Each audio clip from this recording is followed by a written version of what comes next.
مفتی صاحب میری پہلی بیوی مجھ سے ناراض ہو کر چلی گئی ہے. پہلی بیوی کا مطلب کہ دوسری بھی ہے, اور عدالت سے خلا لے لیا ہے, حالانکہ اس کی ہر بات ماننے کے لیے تیار ہوں.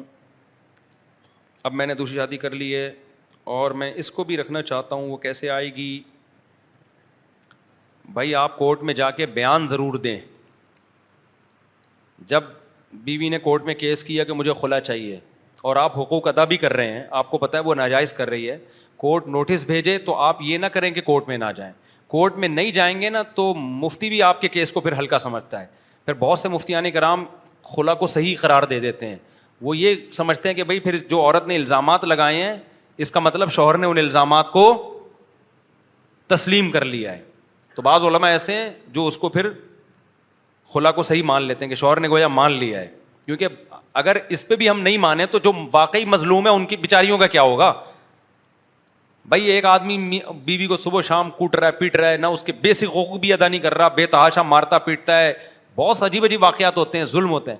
اب عورت کورٹ میں جا رہی ہے, کم وقت کورٹ میں آ ہی نہیں رہا, تو اب تو اس کے پاس کوئی حل نہیں ہے نا. اصولی طور پر تو عدالت کو چاہیے پولیس بھیج کے شوہر کو اٹھوائے, لیکن عدالتوں میں اتنی کہاں آج کل تمیز ہے.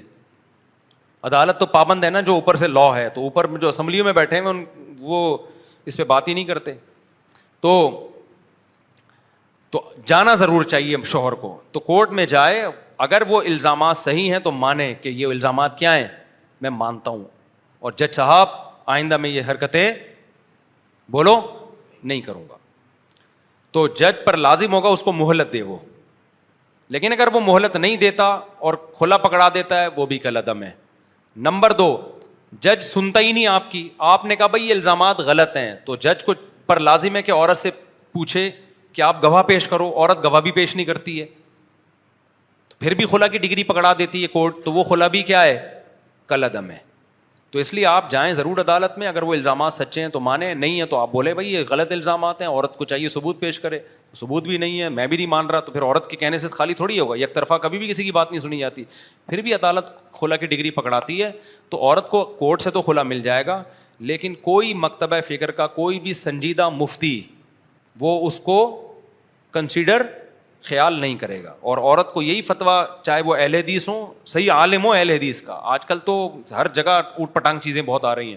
کوئی اہل حدیث کا صحیح عالم ہو, یا بریلویوں کا صحیح عالم ہو, یا دیوبندیوں کا صحیح عالم ہو, تو جو بھی صحیح عالم ہوگا نا, وہ یہی کہے گا کہ اس عدالت کے اس خلا نامے کی بیس پہ اگر عورت کہیں شادی کرتی ہے تو وہ زنا ہے, وہ شادی نہیں ہے. سمجھتے ہو؟ کیونکہ اس پر بلکہ شیعہ اسکالر بھی یہی کہے گا. یعنی اس میں تو شیعوں کا بھی اختلاف نہیں ہے. تو شیعہ مذہب بھی یہی کہتا ہے کہ طلاق کا اختیار مرد کے پاس ہے, عورت کے پاس نہیں ہے, اور عدالت کے پاس بھی نہیں ہے. چند صورتوں میں ہے, تو وہ صورتیں تو پائی جائیں نا. تو ہمیشہ سے اسلام میں, بلکہ تمام آسمانی مذاہب میں, یہود و نصارہ میں بھی, تمام آسمانی مذاہب میں طلاق کا اختیار کس کے پاس رہا ہے؟ مردوں کے پاس رہا ہے. سمجھتے ہیں کہ نہیں سمجھتے؟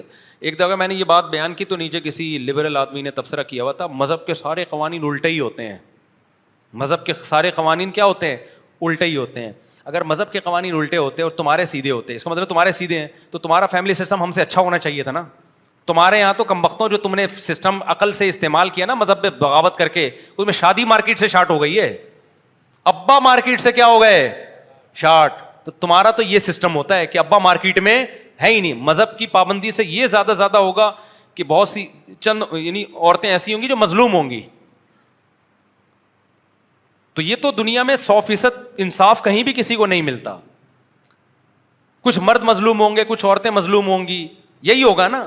میجورٹی صحیح چلے گی. تمہارے یہاں تو تم نے تو اڈا ہی اڑا دیا.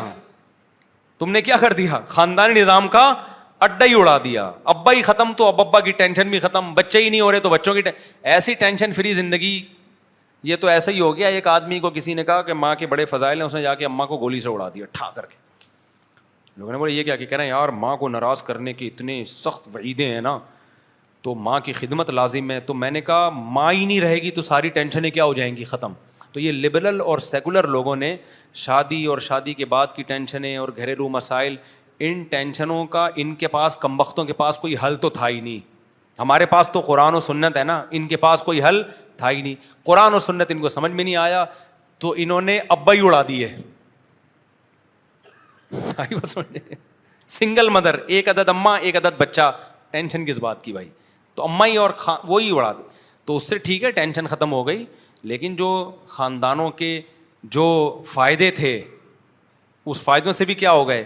محروم. جو محبتیں رشتہ داروں سے ملتی ہیں ان محبتوں سے بھی کیا ہو گئے؟ محروم. تو پھر کتے پال پال کے دل بہلانا شروع کر دیا. اب یہ انسانوں سے زیادہ کتوں کو کیوں فوکس کرتے ہیں؟ ہم تو اگر کتا پالیں گے بھی تو بچوں کے لیے لے کے پالیں گے.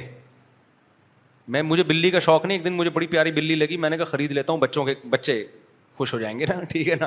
تو یہ جو کتے پالتے ہیں اپنے بچوں کے لیے نہیں, کس کے لیے؟ اپنی تنہائی دور کرنے کے لیے. اور جب شادی شدہ آدمی, بچوں والا آدمی, وہ اگر اول تو حرام ہے کتا پالنا, لیکن وہ پالے گا بھی تو کس کے لیے؟ اپنی فیملی کے لیے. تو وہ خوش ہے تبھی فیملی کی خیال کر رہا ہے. سمجھتا ہے کہ نہیں سمجھتا ہے؟ نہیں سمجھے گا, وہی 2 ہی بچے رہیں گے تم لوگوں.